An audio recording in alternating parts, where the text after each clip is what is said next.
lot of credit.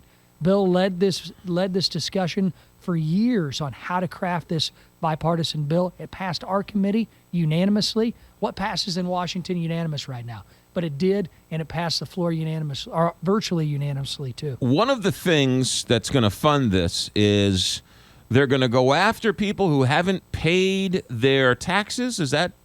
Am I reading that correctly? Well, that's just one of the pay-fors. There are multiple pay-fors to go along with the existing pay-fors from the federal gas tax. My preference would have been to put together a more diversified portfolio of fees that would bring in electric vehicles, for example. Electric vehicles right now pay nothing towards the Highway Trust Fund. Right. I don't think anybody would disagree when I say that in the next 5 years, the length of this bill, we're going to have more and better electric technology on the roads. We need to be able to bring them into the mix. We need to be able to actually encourage energy exploration. And to do so would have been to take some of the profits from there, put them directly towards the Highway Trust Fund to encourage more energy exploration to keep low gas prices. I'm just not a fan of making it easier for the IRS to go after people because somebody who was caught in the crosshairs of the IRS as an innocent bystander, I can't imagine you guys doing anything else to get a drop of blood from a stone. And if you give the IRS more power, that just seems to be going in the opposite direction.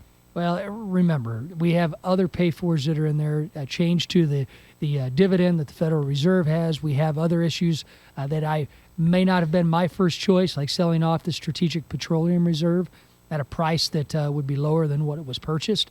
But remember, these bills have to be put together in a bipartisan way. Those ideas came from the Senate. They came from the Senate Drive Act. Always blame the Senate. When in doubt, blame the Senate, right? That's part of your campaign strategy. Let's get to gun control. Representative Rodney Davis, there is a theory out there that if you're on a list that says you're so dangerous you can't fly, what's so awful about having that same list saying you can't buy a gun? The fact that we're even discussing gun control issues after a tragedy like San Bernardino and even others like Aurora and Newtown, it just shows you this president will never miss an opportunity to put forth his political agenda. We need to address some of the root causes. We have yet in this country to address some of the mental health issues. I'm a co-sponsor of a bill that my colleague Tim Murphy, a psychologist, has put forth that would loosen up some HIPAA restrictions to allow those who are suffering from mental illness, like the shooters we've had in previous disasters and tragedies, they need to get treatment before they get to the stage 4 crisis stage. Now, when you look at San Bernardino, we have terrorism. Do you really believe that a terrorist cares whether or not he's got a firearms owner identification card or whether or not they're going to follow laws? We already have laws that say you can't own IEDs. But those terrorists had a stockpile of IEDs. Terrorists don't care about laws. We need to do what we can to stop terrorism, and this president's failing miserably. So we should do away with the no-fly zone or the no-fly list? The no-fly list is a list that needs to be scrutinized. As a matter of fact, some of my former colleagues have been listed on this no-fly list, and DHS does not have to tell them how they got there. I would urge you to watch a video of my colleague Trey Gowdy questioning one of the DHS officials, and we'll send it to you after this interview.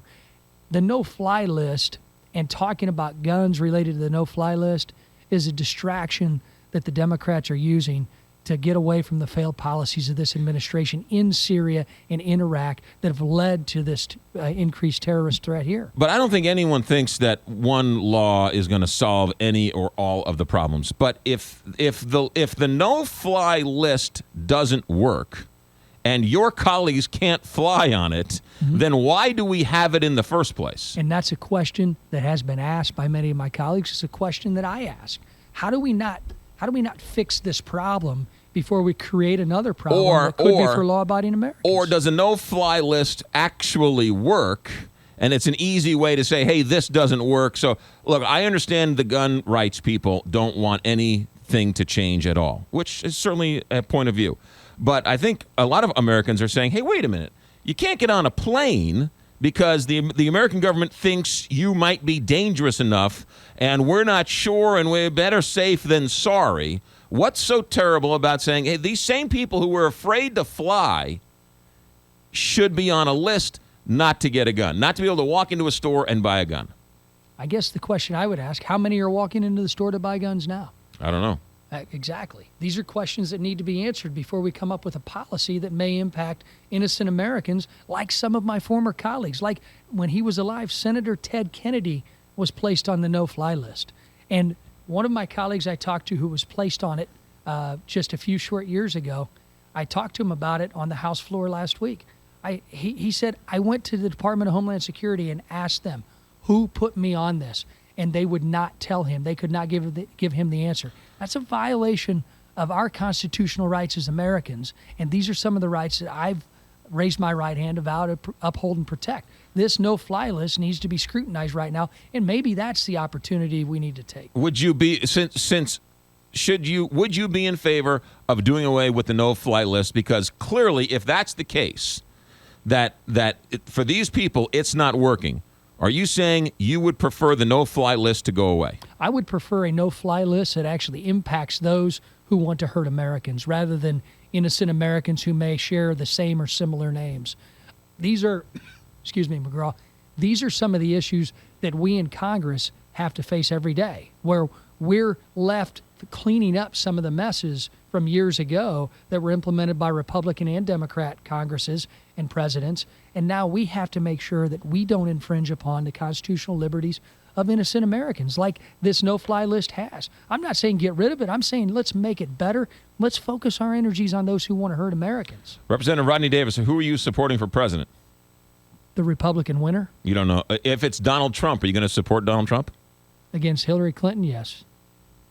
So you would support Donald Trump if he's the ultimate winner? Yes. You say that with a look on your face. I gulped. Okay. Swallowed heavily, yes. I mean, look, I don't. You look at Iowa right now. Like 4 years ago, Newt Gingrich had a double-digit lead in Iowa. Trump's in second place in Iowa. Cruz has the lead. Trump's trajectory is going down. I think it'll come down to Ted Cruz and Marco Rubio. I think Cruz wins Iowa. I think Rubio or Chris Christie, who's got a surge in New Hampshire, wins New Hampshire. And then you'll see the real fight start to gel, and I don't think Trump will be in that. If asked, would you serve as vice president? That is the first and only time I'm sure I'll ever be asked. Well, we ask questions that normally don't get asked around here. Well, I would tell you if Hillary Clinton asked me to be vice president, the answer would be no. Okay, but if somebody on the Republican side asked you to be vice president, would you say yes? Yeah, I'd have to take it into consideration. Oh, that's a non-denial. So you would talk it over with the family. Absolutely, I would. Representative Rodney Davis, always a pleasure. Thanks. Thank you. 9:18 here, Big 550 KTRS. R&R Sanitation, ladies and gentlemen.